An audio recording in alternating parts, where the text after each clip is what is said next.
I probably will, but it's going to be like, Fun. Try to do minimal effort, which is what you're supposed to do anyway, but I can't manage to control myself Yeah. and like go really slow.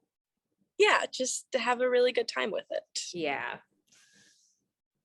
I mean, you're here, you might as well take advantage of it. I know I should. I totally should. But anyway, enough talking about me. We are here to talk about you and your paddling. of course. So Anne, can you tell me about how you started paddling? So I grew up canoe camping with my family in northern Wisconsin. And in college, there was a professor who was teaching canoeing.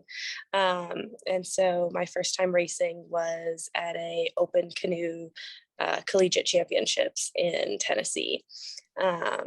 And so Keith Havens was running the canoe program at Albion College. And I was working as a lifeguard and kind of got roped into it without knowing what it was, and thought it was the most wonderful sport that I didn't really know existed, and just completely fell in love with it.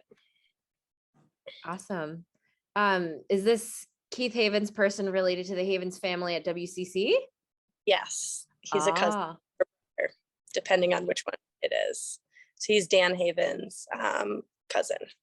Oh, very cool. And so then how did you make this move from doing because they were like marathon canoes in Tennessee, right? No, so they were like big, heavy Old Town Penobscot. So like Royal X 80-pound canoes. Oh, so how did you go from that to like marathon canoe racing and sprint canoe racing? So when I was living in Michigan, I'd heard about the Asable Marathon. I saw some YouTube video about it, actually.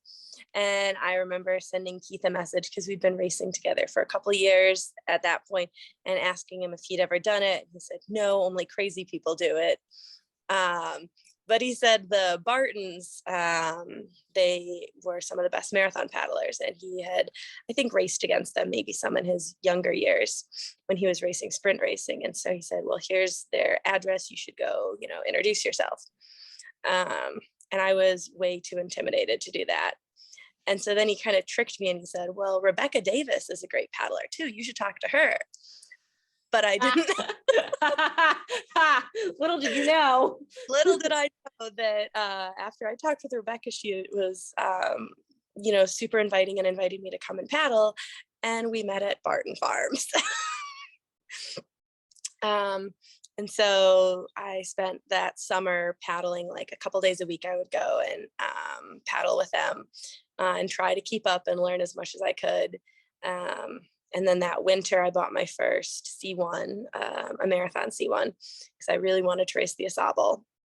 And so I spent the winter falling out of a C1 in central Michigan, trying to figure out how to turn and everything else.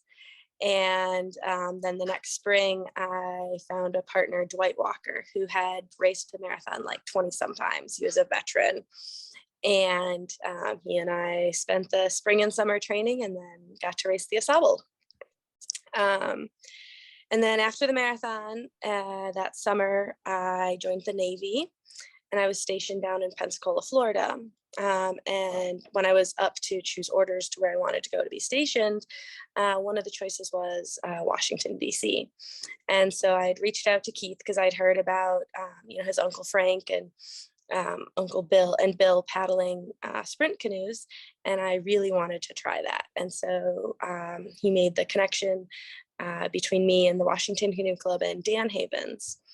And when I moved out to DC, I moved out on a Friday night, and Saturday morning I went down to the canoe club and paddled for the first time on the Potomac.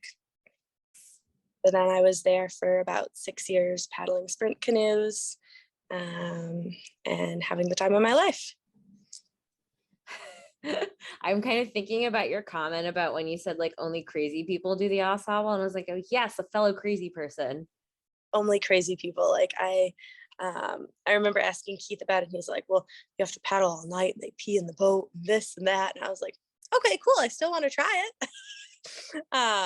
And so that summer, I think I was able, I'd been coming out to the Barton farm and they've been letting me paddle with them and teaching me that summer. And so I think that summer, I was on the pit crew for like Rebecca and Mike when they raced it. This would have been like 2013 or 2014. And so that was a really good like viewing of the race without having to do it. So you really learn what it takes. And then having some great mentors to learn from that whole year. It really set me up for success. Yeah, having a great mentor, like especially I think both with marathon canoe and with sprint canoe. I wouldn't really know with sprint canoe, but like I know for marathon canoe, it's so technical and it's so like there's just so much equipment involved with it. You really do need someone who's experienced kind of guiding you and, you know, kind of introducing you to what it's like. So all this overwhelming new information can be manageable. Yeah, someone to kind of help, teach you how to set up the boat, bow down, stern down, just like silly things like learning how to use a baler. I had no idea what that was at the bottom of the canoe. I was like, oh, that's a really weird patch job they have for like a Let me month. step on it. I was like, what is this? And then, just a lot of the specifics and the details for turning and steering, picking the best water to be in, suck water, cutting the corners. And then, the Michigan has an entire racing series for their summer. And so having friends and people to go with to the races, maybe to, bring your boat or share transportation, and then getting to meet all of the paddling family in Michigan. They were just, great mentors to learn from and get to spend time, on their farm. And they have a huge family history in canoeing and kayaking. So it's a treat to get to be there some days. They're really such great ambassadors for the sport. They are. I think they've been in the sport for a long time, but I know multiple young canoeists who have spent time on their farm, working, living there, and learning how to paddle, learning how to get fast, how to train and everything. They really try to pay it forward for the sport and bring in young people and give them the opportunities to either get the basics or, really step it up to a new level while still being able to, make a living and everything. Mm-hmm. Yeah, I was wondering, and you don't have to tell this story if you don't want to, but can you tell the hamburger story? Oh, goodness. You don't have to do it if you don't want to, but so in the marathon, you've going through Mayo Pond, coming up to Mayo Dam, there's the stump field. Mhm. And I think, we were middle to slower of the pack. And so I think it was probably around 11 or 12 o'clock for us, 12 in the morning, 11 p.m. And I remember going through the stump field, and I must have been like hallucinating a little. I was just really tired and completely losing it. But I would swear to you that those stumps were people. And I really wanted one of them to get me a hamburger. And I guess I asked one of them out loud. So I was in the bow and my partner Dwight was in the stern. And at one point after, he told me, he's like, I heard, do you want a hamburger? I was like, no. He's like, well, you want one at Mayo Dam? I was so sure that they were people. You're not the only one though. Like I have a friend who does ultra marathons, and she told me about the tree people. Oh, I'm sure they're great. Yeah. I forever and ever I will look at those stumps. People. The stumps that like you also can't see. They're just like you're paddling by, it's like, oh, there it was. Glad I didn't hit that. Yeah, oh, there's another one. Shadows, because I didn't see half of them. And I was really lucky. Dwight was he's raced it 20 sometimes. And so he knew almost every tree along the riverbank. And he knew where half those stumps were, I think, or as well as you could. We're just going along and, all of a sudden there's a stump on my right or a stump on my left. And you're like, I'm really glad we're not, smashing right into it. But none of them offered me a hamburger. Darn, did you get the burger after the race though? I think I did, but my favorite snack after the race was ice cold chocolate milk. So I don't even think I cared about the burger. I just wanted like ice cold chocolate milk. Nothing, not lukewarm, not chilled, just ice cold. ice cold at like what, 3 p.m. the following day? Yeah, it would have been 15, 16, yeah, 2:30, 3 o'clock. Yep. Like your top teams are coming in between like 11 and 12. So, Lucky them. yep, a few hours earlier. Yeah. It does take a special kind of person to do that race. And to go back and do it again and again. 20 times. I mean, Lynn Whitty's done it 30 sometimes. Bruce, I think, has done it a ton. His sister Connie's done it a ton. There are so many people who they race it every year. That's their bread and butter. I think it's one of the best races in the world. I agree. I haven't done like international long distance races, but I think it's one of the best races out there. Yeah. Well, like, Grayling and Escoda, they live for that race, and the Asable River is beautiful up in Michigan. So I think it's one of the best places you could race. Do you have any bucket list races, like international long distance races that you want to do someday?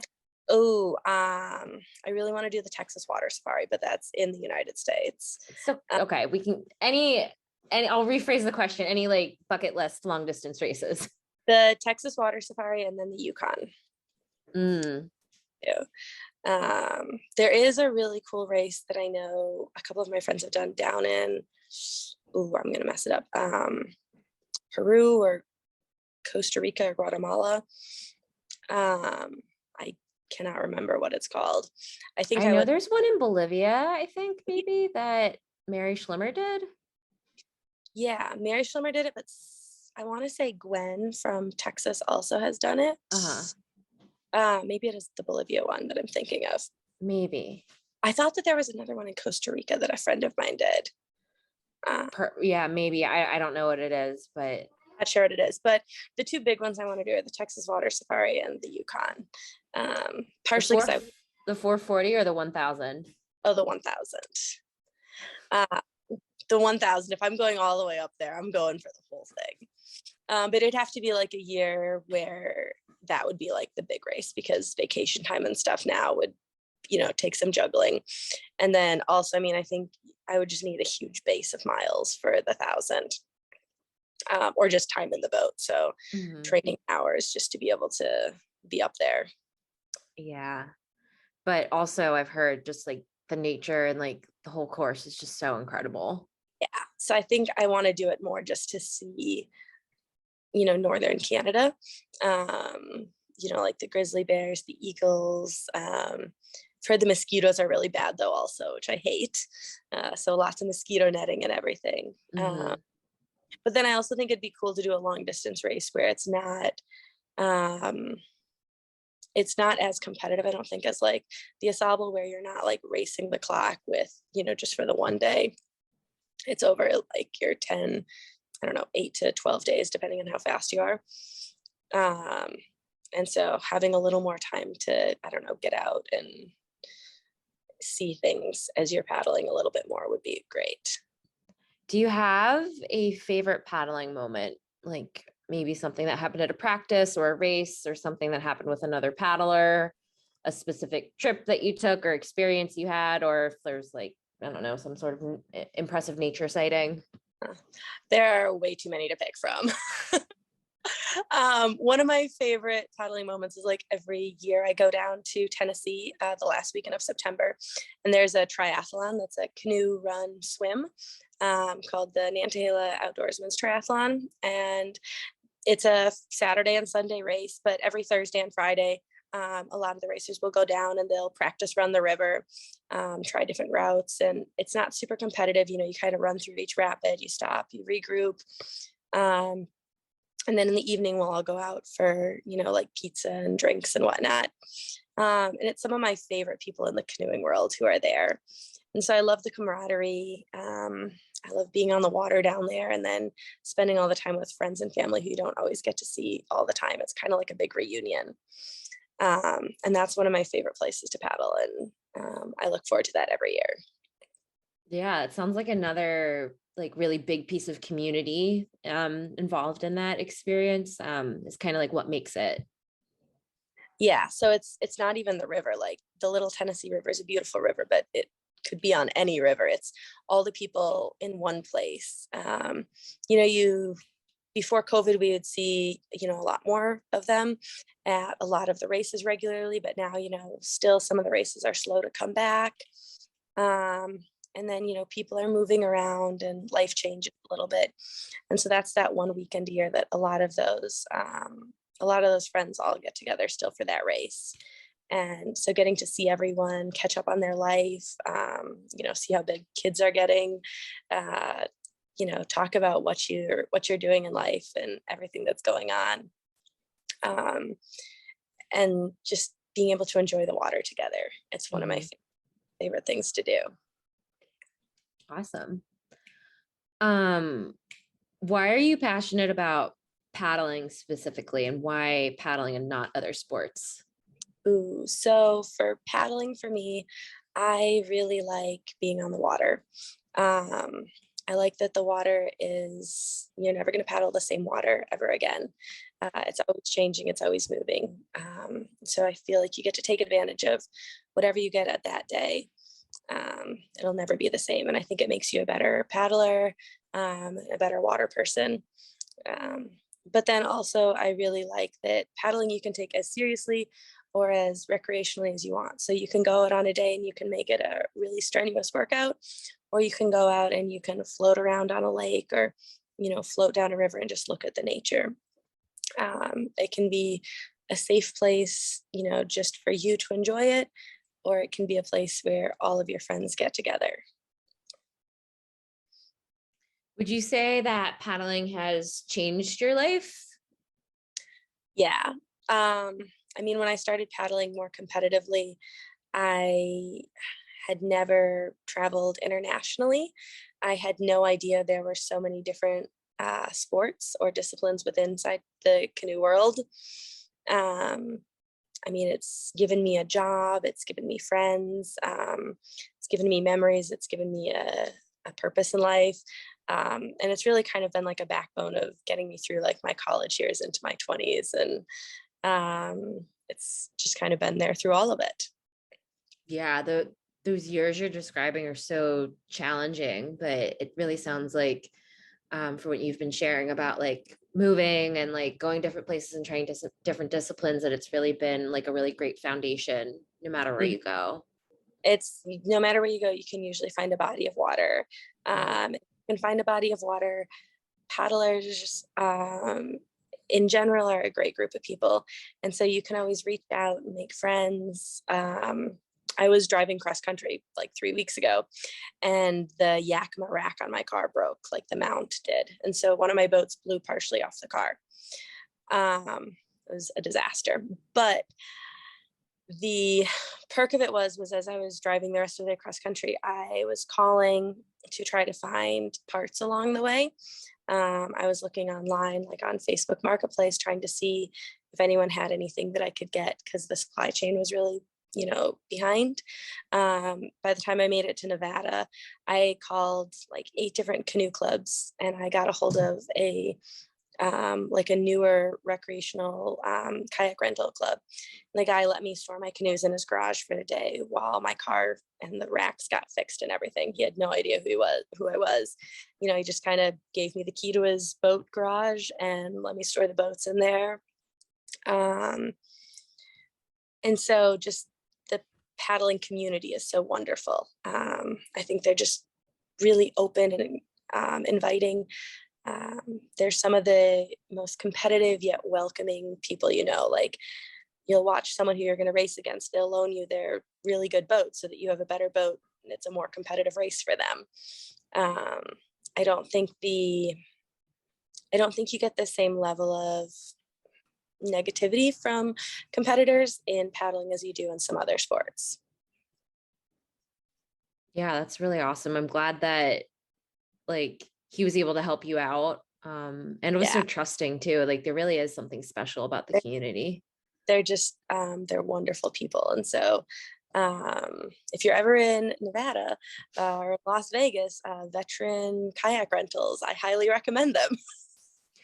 There's a nice guy there. Well, Hoover Dam, that's my, but yeah, it's just, for someone to just be really open and inviting to let you into their life, share their equipment, a garage, loan you a boat, paddles. The paddling community is very welcoming.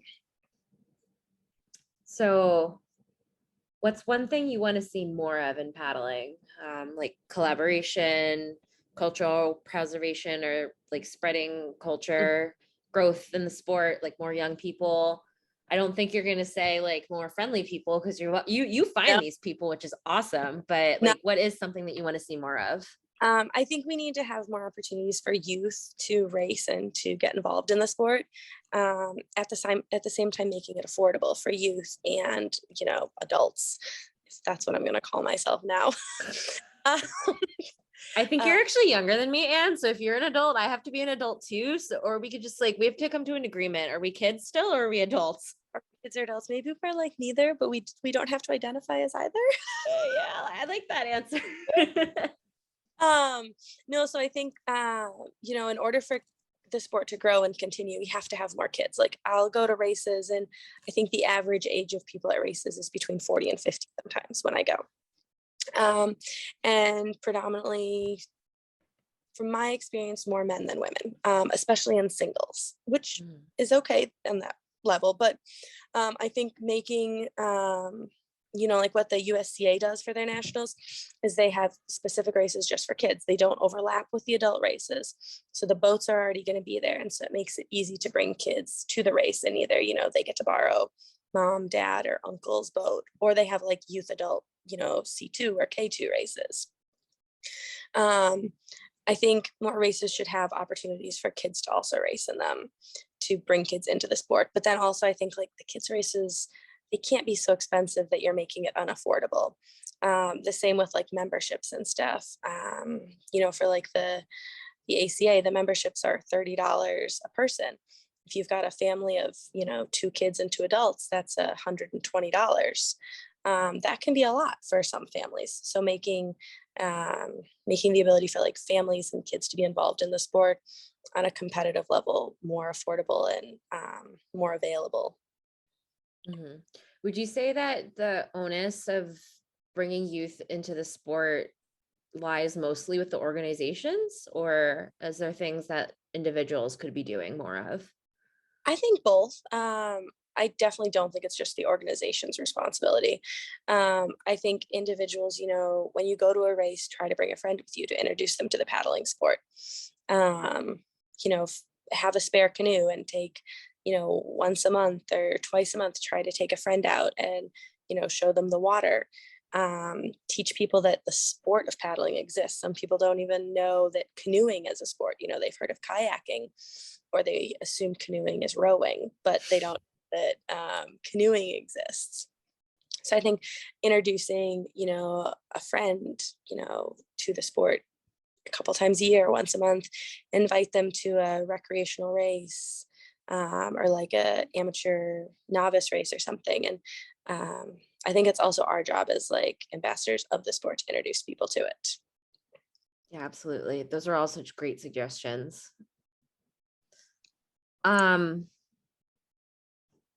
Okay, last 2 questions are kind of like short-ish, but maybe short and profound. We'll see. What's your favorite post paddling meal ever? Ice cold chocolate milk.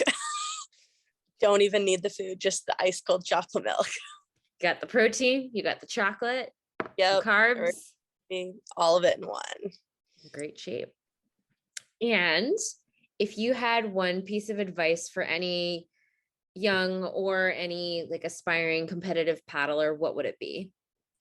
Don't take yourself too seriously. If you're always training, you're going to get burned out. Take a day off, paddle a different craft, go float around on the river, go practice falling in and swimming and having fun, go out with friends. Training is really important, but make sure you appreciate and enjoy just being on the water. Yeah, you can't like lose your why for Yeah. paddling.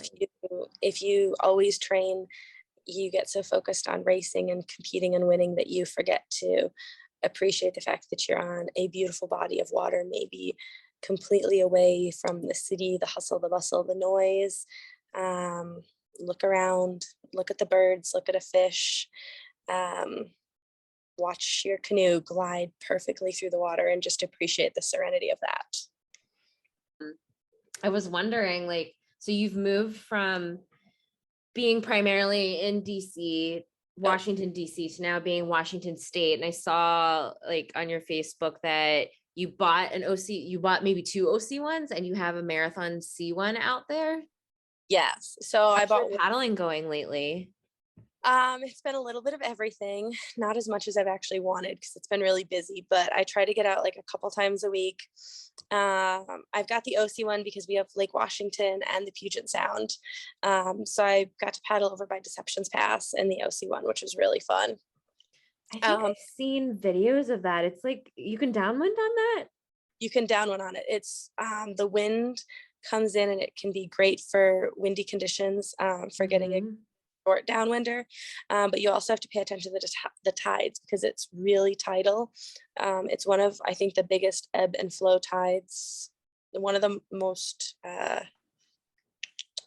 guess it's like one of the more severe like ebb and flow tides, so you have to make sure you also check the tides for when you're going. Yeah, we have to do that too. Like you can downwind on the Hudson like a little bit, and it's like when the tide and the wind are going in opposite directions. So I have to imagine that's like a similar-ish thing, but and the Hudson's strong, but it's probably stronger. That's so cool. Yeah.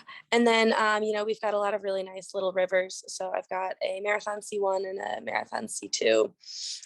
So those are great for just going out and paddling for, if I want to go out for like an hour or something. I love the Marathon C1 because no worry about, you can paddle it almost anywhere. And so that's great. And then I've got a couple, big, heavy whitewater canoes that I'll take out and I'll go canoe camping. And I usually don't paddle those by myself because they're big and heavy, and the Marathon C1's a little easier, but I've got them. So they're great for taking friends and family out on the rivers. Yeah, that's so cool. Gotcha. I'm just like I'm looking at my phone to look at the map of where all this is, and like the geography of the Seattle area with all the water is just so interesting with like the Puget Sound and stuff. Yeah. And so I think Sandpoint, they paddle out of Lake Washington, if I remember correctly. Yes, that's according to Google. Yeah. Yep. So they paddle out of Lake Washington, like on the middle of the western shore, kind of as you're going down the lake. Yeah. Right before the I-90 bridge. And then I'm over at like the northeastern tip of the Lake Washington would be where I would put in, over near Kenmore. Oh, I see now. And then, oh yeah, there's like a cool little river. Yep. Yeah. So that's what Swirly river. I can paddle that with my sprint boat or with my marathon boat. And then if I want to paddle the outrigger, I'll paddle it out onto the lake usually for an easy, close to home weekday paddle. Very cool. And you bought a Pueo? I have an older, like a second gen Pueo. Oh, okay. So not like brand new, but all Pueos are really good. It does its job and it likes to surf, and it was a nice canoe, so I like it. Yeah, they're hard to get on the mainland. Yeah, the guy who I got it from, I think he got it from someone who was military who'd brought it with him. From Hawaii? From Hawaii to like Everett or Bremerton. And then I got it over in Bremerton. Yeah, they're good canoes. There's a guy at Kealoha who has one. I don't know if it's here in Florida now. He moved down to Miami, but he has like the Gen 1 Pueo that I think Johnny designed when he was working for Kamanu. And then like I think the Gen 2 one, which is, it sounds like you have that, changed a little. I don't know how. I don't know. I have never actually seen the Gen 1. But I know I've seen their Gen 3. And aside from it being a little lighter, I think weight wise, I'm sure they made some little tweaks, but it doesn't seem like, I don't feel like I'm at a huge disadvantage with my surfing level with it. They've always been very well designed boats for sure. Yeah. What kind of C1 do you have? Marathon? I have like a Winona. It's an older Winona, like a 190. Okay. It was one that I got out here. That's the one though that blew off the car. So um, she's gonna have some TLC requirements for a little while. Oh no. Sorry. It was a sad day. Oh. It could have been But a lot. Like no one was hurt. All the boats made it across the country in almost one piece. But it's gonna like the whole bow got shaved off. So oh yes. dear. Well, you could all the trying to see the bright side of is that you could like do some cool stuff with like reshaping the bow, I guess. And I get to practice doing a lot of my boat repairs. Like some carbon Kevlar boat repairs and stuff. And I was also thinking, the excuses that maybe that means in the next year or two, I get to be on the lookout for a new C1, and then I'll have a pair. I'll have one that's not really pretty, but any friends can use when they come, and I'll have mine. Perfect. So maybe it's just an excuse to add another boat to the fleet. You never need an excuse.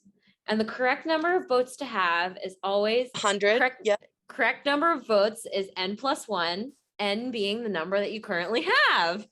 So always the right answer. Yeah. I will need to build another boat rack at the rate I'm going, though. And that's okay. Boat racks can be made. Can be made. We've got all Good Boy Kayaks can supply anything we need.